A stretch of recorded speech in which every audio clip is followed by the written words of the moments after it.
before Darwin, it was a fairly static, clockwork universe. All of the species on Earth might have existed, as they now are, all the way back to creation. Changeless. In pre-Darwinian times, people knew that animals fall naturally into what we would now think of as evolutionary families, and they thought of them as trains of thought in the Creator's mind, that the Creator's mind ran along certain lines, and that's why he produced mammals, and then having had the basic idea of a mammal, he would then produce the different kinds of mammal, primates and rodents and carnivores and things. So we're all on a kind of ladder, but it has also been called the Great Chain of Being. The Great Chain of Being had sort of God at the top, and then angels, and then man, and then the other animals were arranged in a kind of ladder.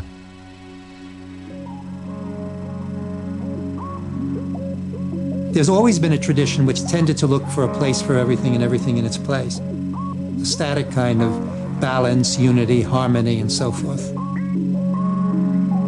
The Victorian establishment believed that just as God had ordained a natural order where each creature had its place, so the same was true in society.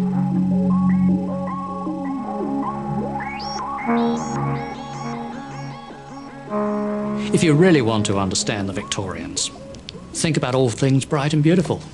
The rich man in his castle, the poor man at his gate. God made them all, high and lowly, and ordered their estate. They were set in place.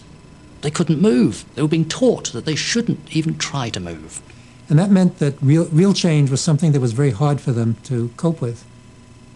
So whenever observations about change would be placed before them, they would look for some way of showing that nothing really happened. In 1859, Darwin's theory of evolution by natural selection dropped like a bombshell into a world ill-prepared to deal with it. Darwin was radical. His dynamic view was extraordinary. Nothing had ever been seen like it. Infinitesimal changes all the time, competing. 1 out of 10,000 might win out. Everything was moving all the time. If environment changed, species had to change and adjust. His was a dynamic view, radical. Darwin's theory upset the notion of a fixed natural order. Political thinkers of every kind were quick to seize upon it, to justify how they wanted society to run. What, of course, happened was that they cannibalized what they wanted from Darwinism. This always happens with political theories. You take what you want and ignore the rest. Darwin's struggle for survival became central to a middle-class struggle for power. New money challenging old money, where the fittest would rise to the top, the weak would go to the wall. These were the ideas of middle-class reformers, led by evolutionist Thomas Henry Huxley. The reformers loved it. It legitimized their political demands for change, bring in the best, make competition the rule, free and open competition.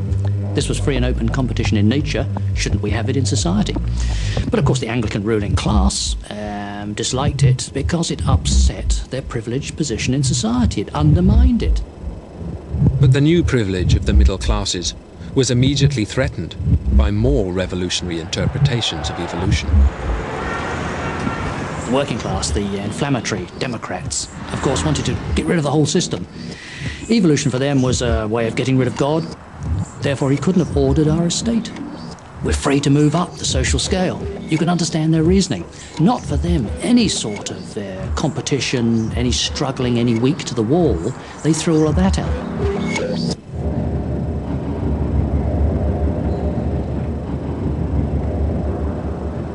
There was a struggle to control Darwinism, and the winners were the middle classes. It was T.H. Huxley's interpretation of Darwinism that became the received wisdom.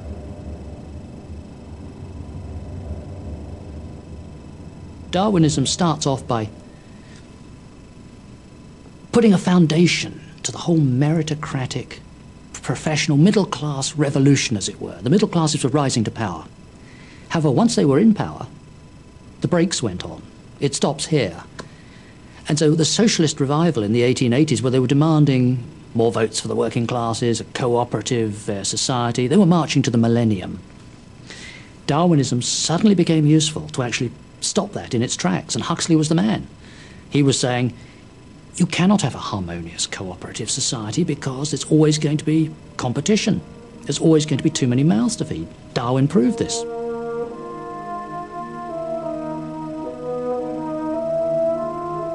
So the rich man stayed in his castle, the poor man was at his gate, because Darwinism proved for many people that the rich man was the best endowed. He was the fittest in the struggle. The poor man lost out. Even Darwin believed this, and many of his supporters believed this, that in actual fact, the social setup had been set up by natural selection.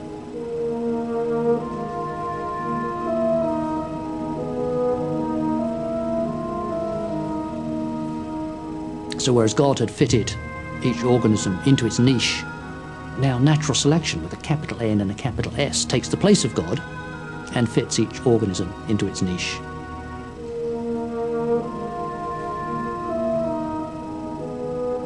The argument had come full circle. The theory which had destroyed the God-ordained order of the aristocracy was now being used to prop up the new middle-class order. Social and political thinkers, like Herbert Spencer, argued for raw free market capitalism. Nature read in tooth and claw provided their justification.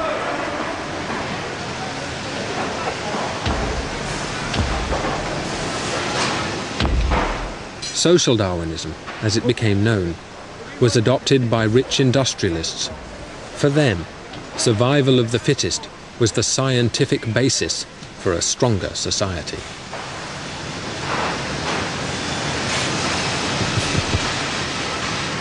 Darwin calls the fittest people English, Anglo-Saxons, the wealthy, the intellectually superior.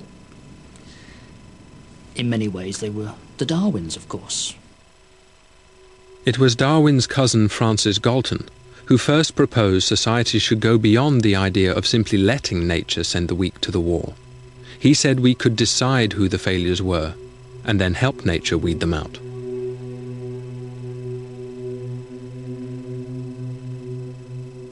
Galton's hereditary genius was the work which established that important people bred important people, and he was now using selection, Darwin's natural selection, to explain this. It's the origin of eugenics, the 20th century eugenics movement, which was strong in England, in America, in Germany, of course. Eugenics was predicated on the idea that mankind as a whole could be benefited by selective breeding. That's the same theory as has led to the breeding of cows for increased milk yield, horses for racing speed, and so on.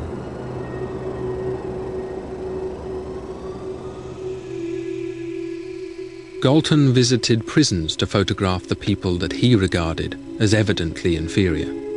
He hoped to find the characteristics by which society could scientifically identify them and stop them breeding.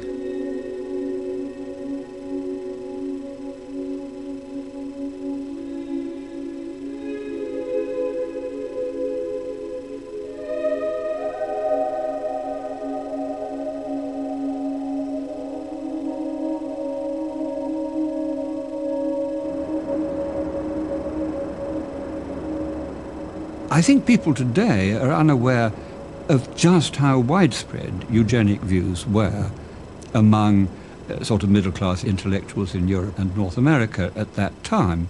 I mean, it wasn't a right-wing thing in particular. I mean, the founders of the Fabian Society, the Webbs, for example, were militant eugenists. It wasn't a right versus left thing. It was just a kind of conviction that we intelligent middle-class people must produce more of our kind and less of those stupid working-class people. Dreadful. Eugenics became a scientifically respectable international movement. One of its proponents was the grandson of T.H. Huxley, Julian Huxley. What is the bearing of the laws of heredity upon human affairs? Eugenics provides the answer, so far as this is known.